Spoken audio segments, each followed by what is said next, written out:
There's always a party in Montana. Whether you're going to a wedding, a football game, a concert, Montana Party Bus can get you there safe and will take you anywhere in Montana. You can relax with friends in style, luxury, and safety. Plus, they're Montana-based for local and regional travel within Montana borders. Montana Party Bus is great for both large and small groups with a capacity of up to 30 guests. If you want to elevate your event, call them anytime, 406-200-8096. You can also visit mtpartybus.com. Travel anywhere in Montana in style with the Montana Party Bus. Well,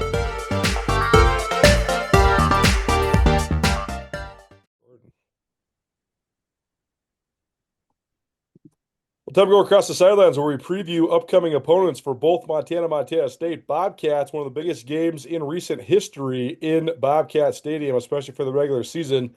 The number 2 ranked South Dakota State Jackrabbits coming to Bozeman to take on the number 3 ranked Bobcats. Chase Mason, the quarterback for the South Dakota State Jackrabbits, joins us. Chase, thanks for being here, man. How you doing?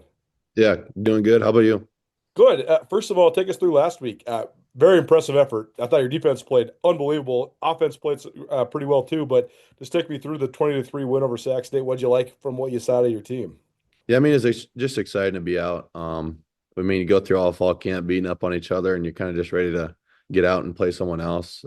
Defense did a great job. Like you said, anytime your defense plays like that, you have a shot at winning against anyone, really.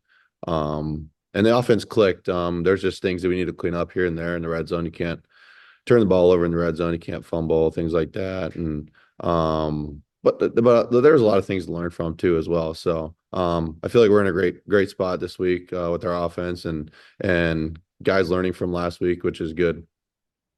So much of the sort of storyline about South Dakota State is the change in coaching staff and the guys that left. But I'm so intrigued by all the guys that stayed, like yourself. So what do you guys just think of sort of your place right now and sort of the storylines around your team? It seemed like you guys played like you had a lot to prove on Saturday.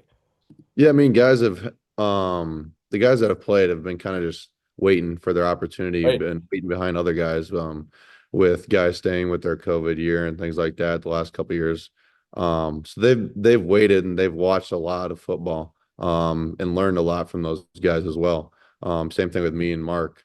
I learned a lot from him. So it was kind of just guys itching and waiting for their opportunity. And it was fun to see them just go out there and kind of fly around, and especially our backers, guys like that haven't played as much. So. Yeah, to me that's one of the most fun parts about this season is you have had all these guys and all these programs that have been there forever because of the COVID stuff, right? Like the guys that had to take their red shirts those years that were skipped, Yeah. they get to play for like 5 or 6 years.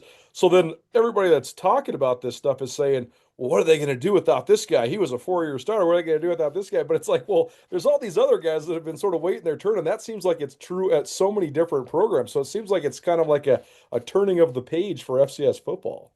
Yeah, I feel like a lot of, like you said, a lot of teams around the country are kind of worried about losing a lot of guys, but I feel like it stays true. I mean, there's guys that have waited their opportunity, and it's not like you didn't recruit guys that you didn't think that were going to not able to play here. I mean, everyone comes here like everyone gets recruited and they want to be a starter one day. So it's not like the coaches don't recruit guys with talent. Like everyone has talent to play here and be a starter. It's just taking their opportunity and then showing that out in the field. And it was fun seeing that, like you said, not only with our team, but I feel like a lot of teams around the country. Yeah, I mean, it's awesome.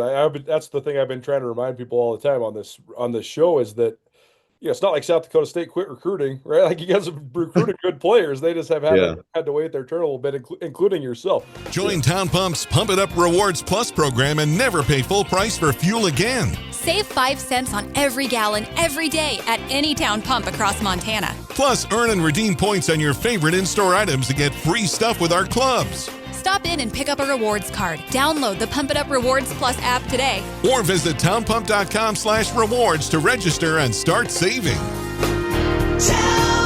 Right down the road. Pump it up. Oh, yeah. Jason joining us here on Nuanez now ESPN Radio. So tell me about what's the thing that kept you there in Brookings? You have had to sort of wait your turn behind, one of the all-time great quarterbacks in the history of the FCS, but now you get your chance. So what kept you going when you were sort of waiting your turn?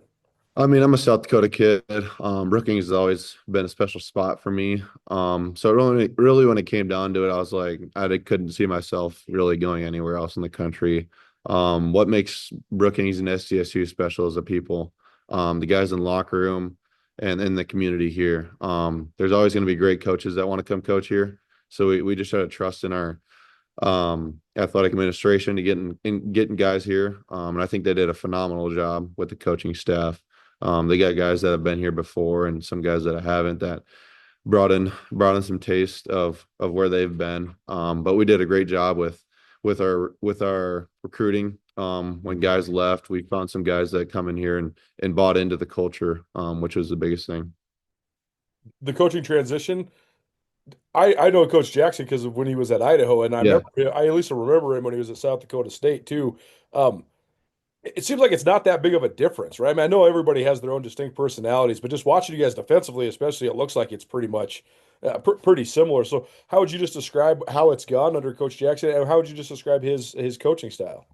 Yeah, I mean the players here are always gonna be, like I said, is what the standard is. So like the guys here are gritty and the culture here is gritty.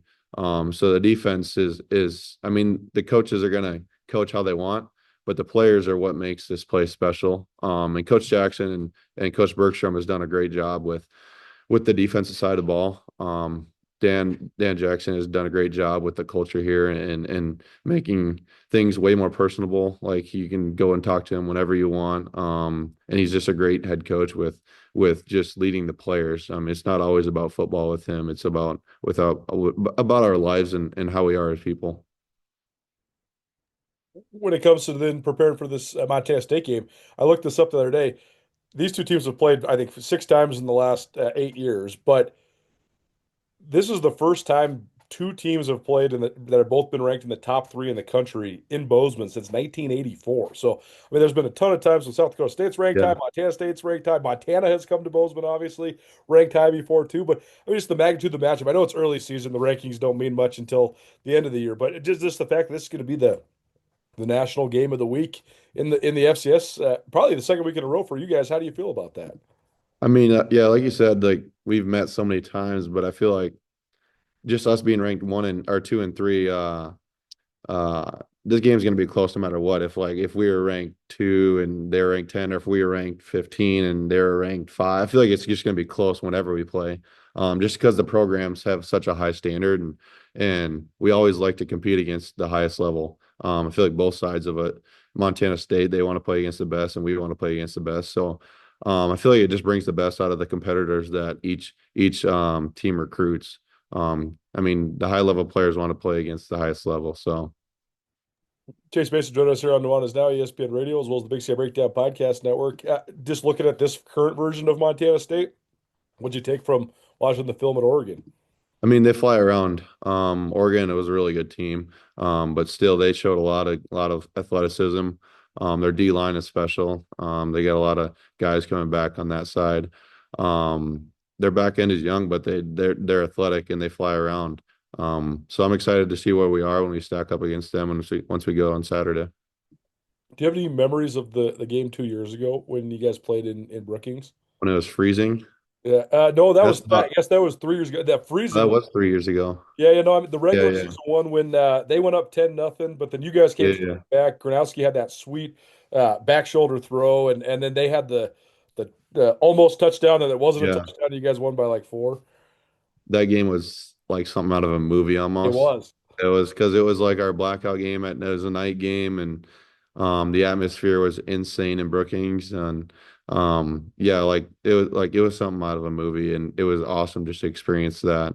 I'm excited to go out there and experience their atmosphere to kind of see what it's like out there during Gold Rush, especially. There's no better game to go out there and play. Chase Mason here on Nuanez Now, ESPN Radio, as well as the Big Sky Breakdown Podcast Network. Chase, thanks for being here, man, and best of luck. I'll see you on Saturday, but thanks for doing this. Definitely appreciate it.